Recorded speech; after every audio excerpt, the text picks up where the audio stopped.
Hello friends, welcome back to my YouTube classes elite nursing classes centre of excellence. So friends, कल हमने start किया था endocrine medicine and endocrine medicine में आज हम करेंगे question number 517. A client with diabetic mellitus is taking Humulin NPH insulin and regular insulin every morning. The nurse should provide which instruction to the client? Select all that apply.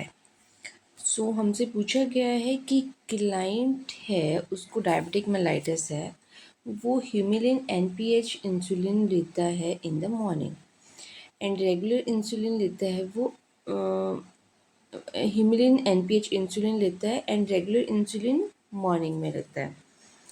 The nurse, as a nurse आप उसको क्या instruction provide करोगे?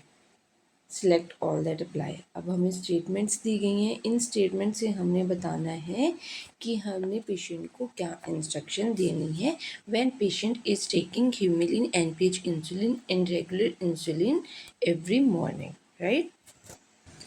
सो first option है हमारा, hypoglycaemia may be experienced before bed time.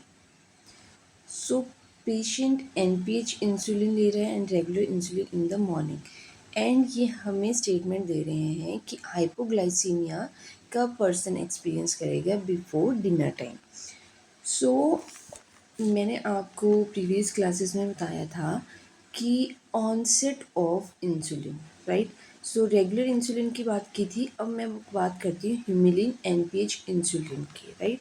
Humulin NPH insulin is a intermediate acting insulin, right. Intermediate acting है NPH insulin and regular insulin क्या है? Short acting insulin है। सो इसका जो peak action है that is 6 to 14 hour. Onset of action है इसका 60 to 120 minute, right. 60 to 120 minute, right. And इसका जो पीक टाइम है वो है 6 to 14 hour, right. 6 to 14 hour इसका ऑनसेट पीक एक्शन होता है इसका 6 to 14 आवर, राइट। और इसका जो इफ़ेक्ट होता है वो होता है 16 to 20 आवर्स तक। एंड नॉर्मल जो रेगुलर इंसुलिन है उसका ऑनसेट ऑफ एक्शन होता है 30 to 60 मिनट एंड पीक होता है 1 to 5 आवर एंड इसका जो इफ़ेक्ट है वो रहता है 6 to 10 आवर्स के लिए, राइट। तो जब हाइपोग्लाइसीमिया होने के चांसेस कब होती हैं? When insulin is at peak level, right. Peak level हमारे पास कहाँ पे आ रहे हैं? पीक लेवल आ रहा है हमारे पास 6 to 14 आवर्स के बीच में, राइट। 14 आवर्स के बीच में। सो 6 to 14 आवर के बीच में क्या आएगा? हमारा डिनर टाइम आएगा, राइट। तो उस टाइम पे पर्सन हाइपोग्लाइसीमिया से एक्सपीरियंस कर सकता है, राइट। सो नेक्स्ट ऑप्शन है हमारे पास, insulin dose should be decrease if illness occur. अब इलनेस में क्या होता है? इलनेस में demand of insulin will be increase because glucose consumption उसमें इंक्रीज हो जाती है, राइट। सो अगर ग्लूकोज बॉडी में ज़्यादा है तो हमारी बॉडी को इंसुलिन भी उसको मेटाबलाइज करने के लिए चाहिए होगी, राइट। सो उस टाइम पे क्या होगा? उस टाइम पे हमें इंसुलिन की डोज की ज़्यादा ज़रूरत पड़ेगी, ना कि कम पड़ेगी। सो हमने इंसुलिन की डोज कम नहीं करनी है when illness occur. Second option is incorrect option. Third option है, the insulin should be administered at room temperature. As I told you, अगर वाइल ओपन है then we can use that while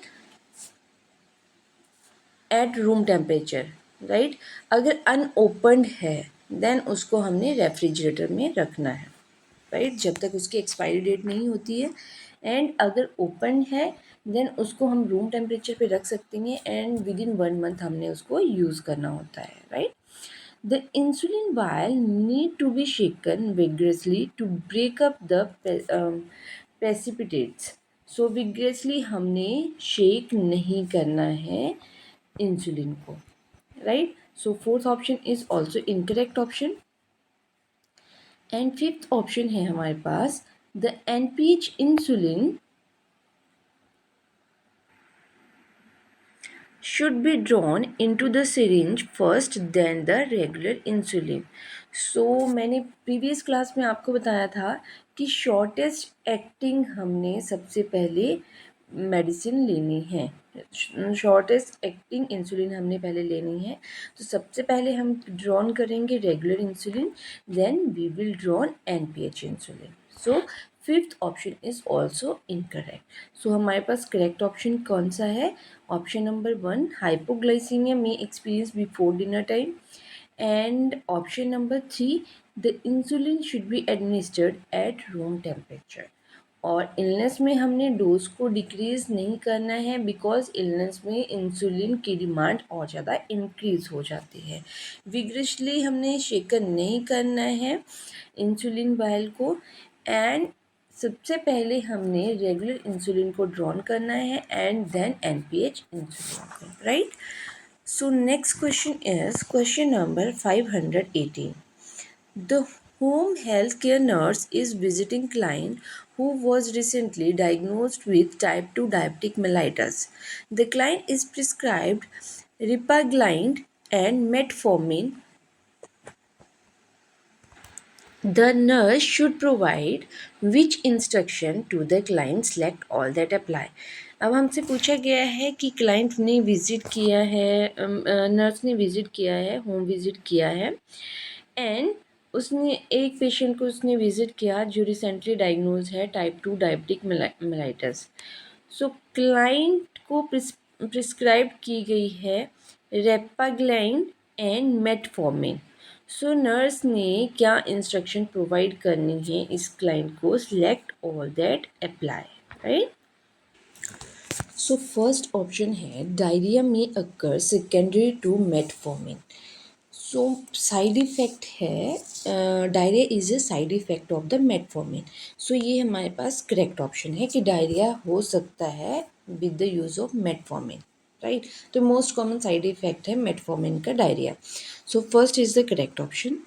second है the repaglin is not taken if meal is skipped.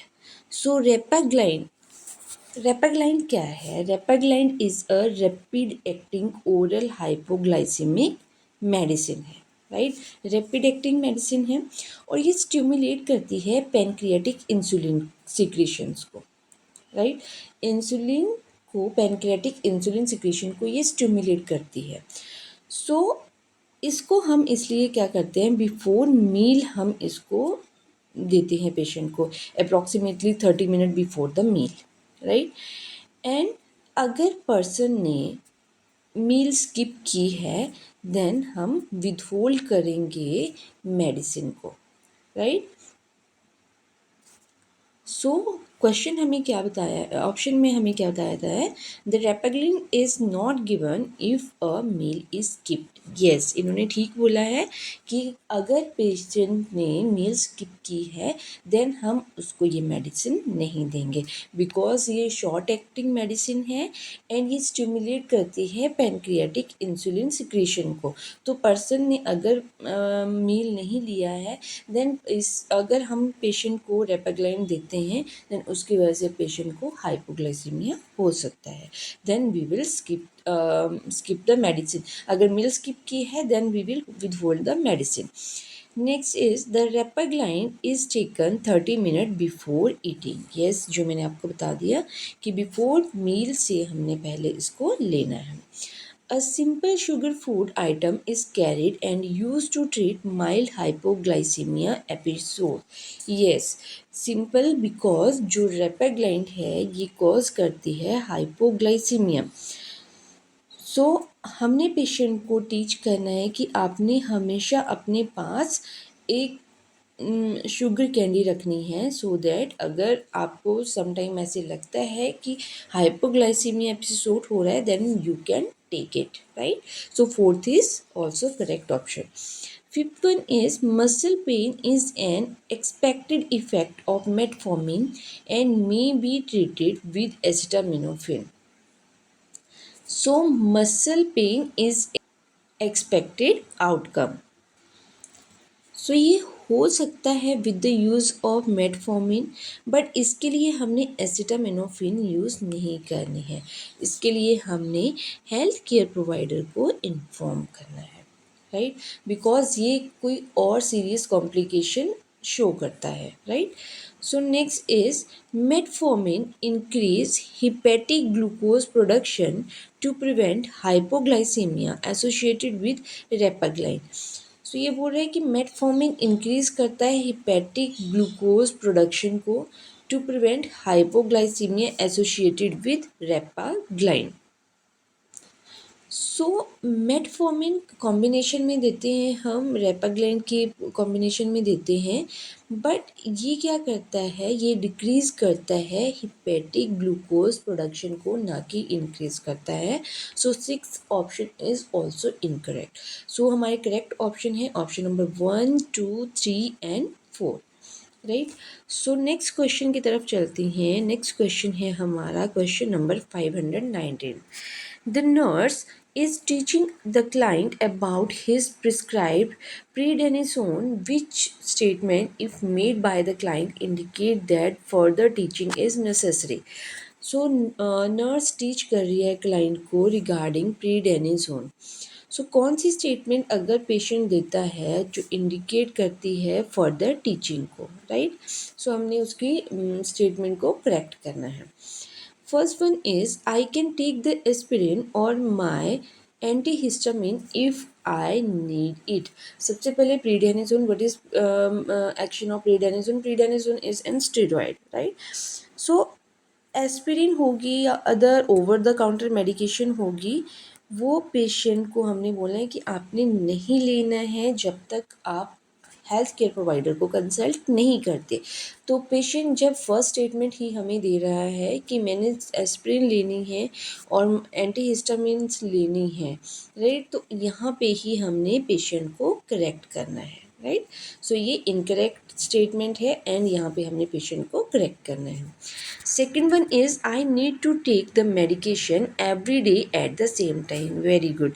तो patient बोल रहा है कि मैंने medicine को सेम डे पे लेना, सेम हर दिन लेना है और सेम टाइम पे लेना है, right? Next is I need to avoid coffee, tea, cola and chocolate in my diet. Yes, patient को हमने एजुकेट करना है। या पेशेंट बोल रहा है कि आपने कि मैंने कॉफ़ी नहीं लेना है, टी नहीं लेना है, कोला चॉकलेट अपनी डाइट में बिल्कुल भी नहीं लेना है, बिकॉज इसकी वजह से क्या हो सकता है, स्टेरॉयड अल्सर पर्सन में हो सकते हैं।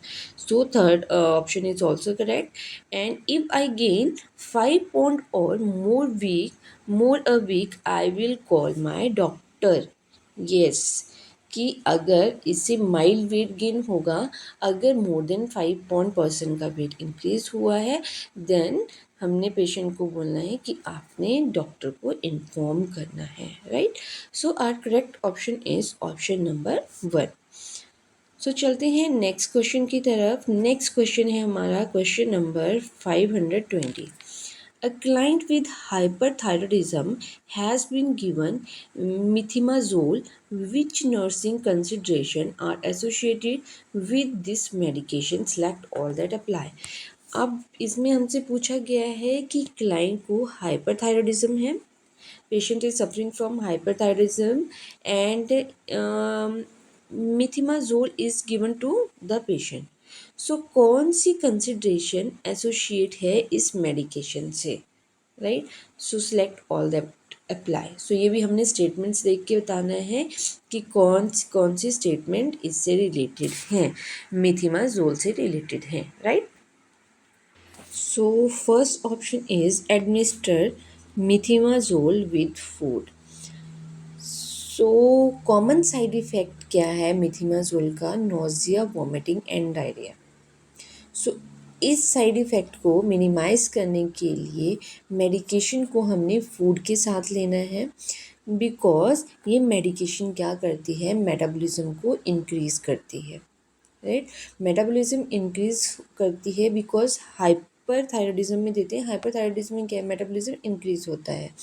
सो इंक्रीज़ होता है metabolism that occur in hyperthyroidism. So हमने क्या करना है, इसको एडमिनिस्टर करना है with the food, nausea, vomiting and diarrhoea को प्रिवेंट करने के लिए, राइट। सो नेक्स्ट है place the client on low calorie and low protein diet. Low calorie and low protein diet पे हमने पेशेंट को रखना है, low calorie and low protein पे हमने पेशेंट को नहीं रखना है, बिकॉज हाइपरथायरॉयडिज्म की बात हो रही है। हाइपरथायरॉयडिज्म में क्या है, मेटाबॉलिज्म इंक्रीज होता है, तो मेटाबॉलिज्म अगर इंक्रीज होगा देन हमने high calorie and high protein diet patient को देनी है, right. So second one is the incorrect option. So next is assess the client for unexplained bruising or bleeding. So this medication cause agranulocytosis, जिसमें leukopenia होगा and thrombocytopenia होगा, right. So अगर unexplained bruising and bleeding patient को हो रही है then we will inform the doctor. Assess करते रहना है हमने क्लाइंट को इसके लिए, right. So third is correct option. And fourth one is the instruct the client to report side and adverse effects such as sore throat, fever and headache. ये भी एक ग्रेनुलोसाइटोसिस का सिम्टम है। देन हमने इंस्ट्रक्ट करना है क्लाइंट को कि आपने रिपोर्ट करना है हेल्थ केयर प्रोवाइडर को अगर पर्सन को ये सिम्टम अराइज होते हैं, लाइक सोर थ्रोट हो रहा है, फीवर हो रहा है एंड हेडेक हो रही है। Next is use special radioactive precaution when handling the client urine for the first 24 hours following initial administration. So methimazole is not a radioactive substance, radioactive drug, and इसको हमने abruptly stop नहीं करना है, क्योंकि इसमें थायराइड स्ट्रोम भी हो सकता है। So this is not a radioactive medicine, right. So fifth one is also incorrect option. So हमारा करेक्ट ऑप्शन क्या है, option number 1, option number 3 and option number 4। So guys आज की क्लास में इतना ही। नेक्स्ट हम क्वेश्चंस करेंगे नेक्स्ट क्लास में, तब तक के लिए बाय बाय।